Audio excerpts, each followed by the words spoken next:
রামাদান মাসে আল্লাহ শয়তানকে বন্দি করে ফেলেন।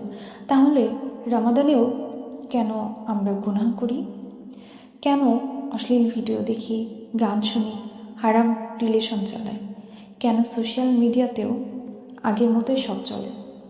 শয়তান তো বন্দি, তাহলে গুনাহ করাচ্ছে কে? সহিহ হাদিসে এসেছে, যখন রমাদান আসে জান্নাতের দরজা খুলে দেওয়া হয় আর জাহান্নামের দরজা বন্ধ করা হয় এবং শয়তানদের শৃঙ্খলিত করা হয়। কিন্তু এখানে একটা বিষয় বুঝতে হবে, সব শয়তান সম্পূর্ণ নিষ্ক্রিয় হয়ে যায় না, বরং বড় বড় শয়তানদের শৃঙ্খলিত করা হয়।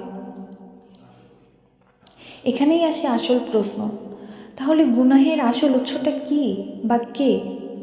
শয়তান?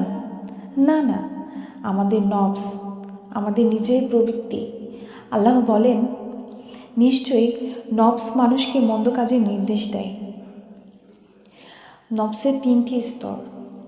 নফসে আম্মারা, যেটি খারাপের দিকে টানে।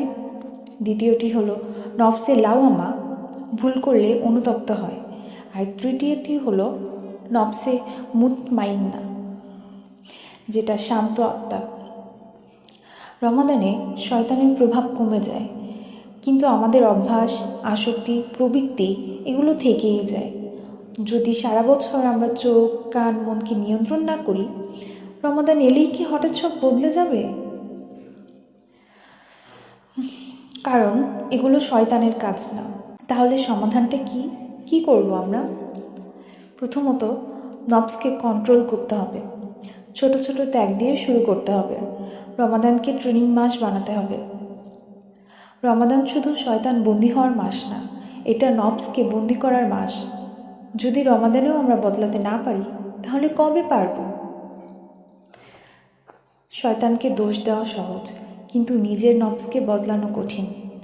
এই রমাদানে আমরা সিদ্ধান্ত নেই, অন্যকে নয়, আগে নিজেকে পরিবর্তন করব। আল্লাহ আমাদের নফসকে পরিশুদ্ধ করার তৌফিক দান করুন। আমিন।